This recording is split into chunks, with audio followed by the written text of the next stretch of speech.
সুপ্রিয় দর্শক, আসসালামু আলাইকুম। নিউজ 24 এর আজকের সর্বশেষ সংবাদে আপনাদের সবাইকে স্বাগতম। প্রথমেই জানিয়ে দিচ্ছি সংবাদ শিরোনাম। আখাউড়া সীমান্তে বিএসএফ এর গুলিতে বাংলাদেশি যুবক আহত। সাবেক এপিএস মোয়াজ্জেমের বিষয়ে দুদককে তদন্তের অনুরোধ করেছি, যা জানালেন উপদেষ্টা আসিফ মাহমুদ। গজারিয়ায় বিএনপি ও আওয়ামী লীগের সমর্থকদের মধ্যে থেমে থেমে গোলাগুলি আতঙ্ক। গোপালগঞ্জে সেনাবাহিনীর গাড়ি পোড়ানো আওয়ামী লীগ নেতাসহ গ্রেপ্তার 5।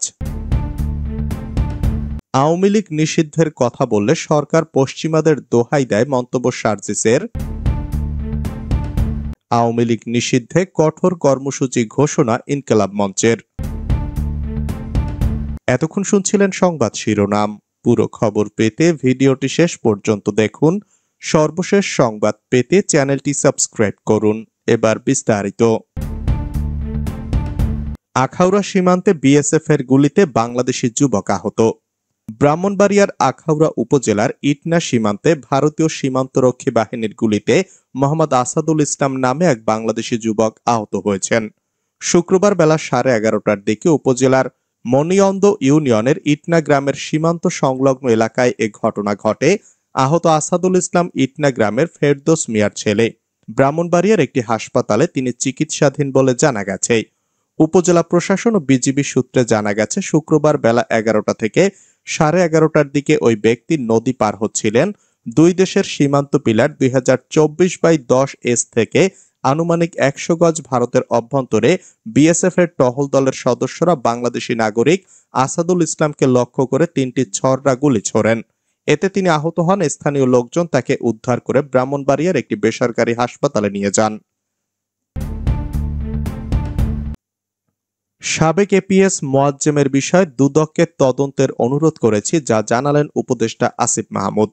নিজের সাবেক সহকারী একান্ত সচিব মোয়াজ্জেম হোসেনের বিরুদ্ধে ওঠা নানা অভিযোগের বিষয়ে দুর্নীতি দমন কমিশনকে তদন্ত করার অনুরোধ জানিয়েছেন স্থানীয় সরকার মন্ত্রণালয় এবং যুব ও ক্রীড়া মন্ত্রণালয়ের উপদেষ্টা আসিফ মাহমুদ সজীব ভুইয়া। তিনি বলেছেন, যেহেতু এখন তিনি মন্ত্রণালয় কর্মরত নন, সুতরাং মন্ত্রণালয় পর্যায়ে এটা তদন্ত করার সুযোগ নেই। তিনি একজন স্বাধীন ব্যক্তি সত্তা। সেই জায়গা থেকে আমরা দুদককে অনুরোধ করেছি যে আপনারা এটা তদন্ত করুন।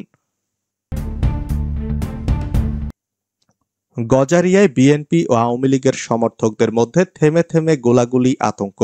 মুন্সিগঞ্জের গজারিয়ায় আধিপত্য বিস্তারকে কেন্দ্র করে বিএনপি ও আওয়ামী লীগ সমর্থকদের মধ্যে কয়েক দফা সংঘর্ষ ও গোলাগুলির ঘটনা ঘটেছে। উপজেলার ইমামপুর ইউনিয়নের হোগলাকান্দি গ্রামে গতকাল বৃহস্পতিবার রাত 8টা থেকে রাত 12টা পর্যন্ত এই সংঘর্ষ চলে। এ সময় বসত ঘরে ভাঙচুর ও একটি মোটরসাইকেলে অগ্নিসংযোগের ঘটনাও ঘটে। এতে ওই এলাকায় উত্তেজনা এবং সাধারণ মানুষের মধ্যে আতঙ্ক বিরাজ করছে।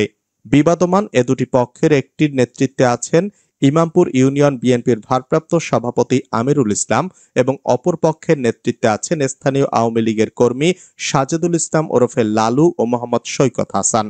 পুলিশ বলছে, আধিপত্য বিস্তার ও নদী থেকে বালু উত্তোলনের নেতৃত্ব নিয়ে এ পক্ষ দুটি এর আগেও একাধিকবার সংঘর্ষে জড়িয়েছে। পক্ষ দুটির নেতৃত্বে থাকা ব্যক্তিদের বিরুদ্ধে একাধিক মামলা রয়েছে। গোপালগঞ্জে সেনাবাহিনীর গাড়ি পোড়ানো আওয়ামী লীগ নেতা সহ গ্রেপ্তার 5। রাজধানীতে পৃথক অভিযান চালিয়ে গোপালগঞ্জে সেনাবাহিনীর গাড়ি পোড়ানো মামলার আসামি সহ আওয়ামী লীগ ও এর অঙ্গ সংগঠনের আরও 5 নেতাকে গ্রেপ্তার করেছে ডিএমপির গোয়েন্দা বিভাগ। শুক্রবার ডিএমপির মিডিয়া বিভাগ থেকে এ তথ্য জানানো হয়। আওয়ামী লীগ নিষিদ্ধের কথা বললে সরকার পশ্চিমাদের দোহাই দেয় মন্তব্য সার্জিসের। জাতীয় নাগরিক পার্টির মুখ্য সংগঠক সার্জিস আলম বলেছেন, আওয়ামী লীগকে নিষিদ্ধের দাবি তুললে সরকার পশ্চিমাদের দৃষ্টিভঙ্গির দোহাই দেয়। শুক্রবার শাহবাগে জাতীয় জাদুঘরের সামনে এক সমাবেশে একথা বলেন তিনি। জুলাই, পিলখানা ও শাপলা গণহত্যার বিচার এবং গণহত্যাকারী আওয়ামী লীগকে নিষিদ্ধের দাবিতে এই সমাবেশের আয়োজন করে ইনকিলাব মঞ্চ। তিনি বলেন, আজ শাহবাগে এই উন্মুক্ত প্রান্তরে তারা আওয়ামী লীগ নিষিদ্ধের যে দাবি নিয়ে দাঁড়িয়েছেন সেটা 2024 সালের আগস্ট মাসে পূরণ হওয়ার কথা ছিল। আমরা যখনই তাদের কাছে আওয়ামী লীগকে নিষিদ্ধের কথা বলি, তারা আমাদের পশ্চিমাদের দৃষ্টিভঙ্গির দোহাই দেন।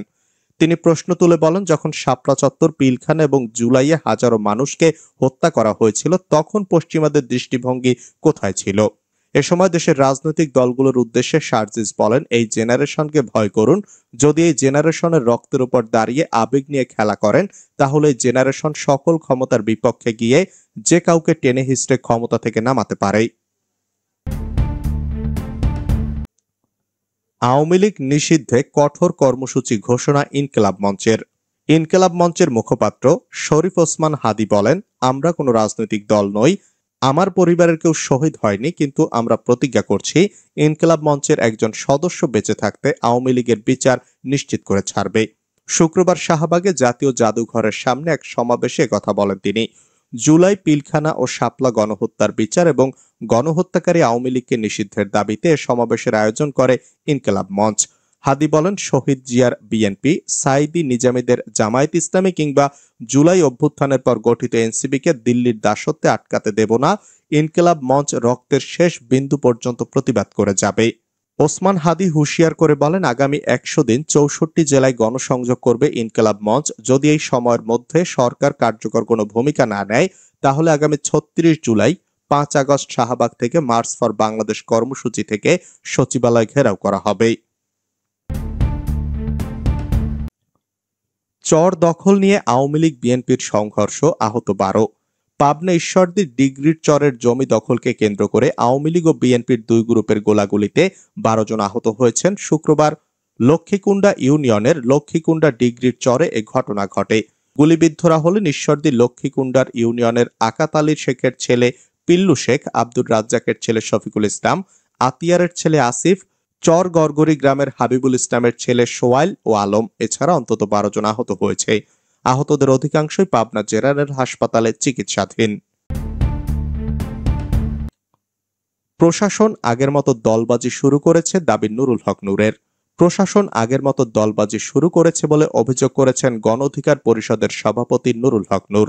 প্রশাসনের উদ্দেশ্যে তিনি হুঁশিয়ারি দিয়ে বলেন, দুই একটি দলের সঙ্গে সখ্যতা গড়ে তাদের কাজ চালাতে চাচ্ছে। প্রশাসনের উদ্দেশ্যে বলতে চাই, যারা দলবাজি করবে তাদের পরিণতি হারুন বেনজিরদের মতো হবে। নূর বলেন, গণ অভ্যুত্থানের 8 মাসেও গণহত্যার বিচার ও গণহত্যাকারীদের গ্রেপ্তারে দৃশ্যমান অগ্রগতি দেখা যাচ্ছে না। গণ অভ্যুত্থান পরবর্তী সময়ে রাজনৈতিক দলগুলো নিজের সুযোগ সুবিধা নিশ্চিত ও আধিপত্য কায়েমে ব্যস্ত হয়ে গেছে, যে কারণে আওয়ামী ফেসিবাদীরা রাজপথে নেমে হুঙ্কার দিচ্ছে। জুলাই বিপ্লবের পর দলগুলো নিজেদের সমীকরণ মেলাতে ব্যস্ত হয়ে পড়েছে, যে কারণে অভ্যুত্থানের 8 মাস পার হলেও নিরীহ ছাত্র জনতার উপর যারা হামলা চালিয়েছে, গুলি চালিয়েছে, তাদের বিচার করা সম্ভব হয় নাই।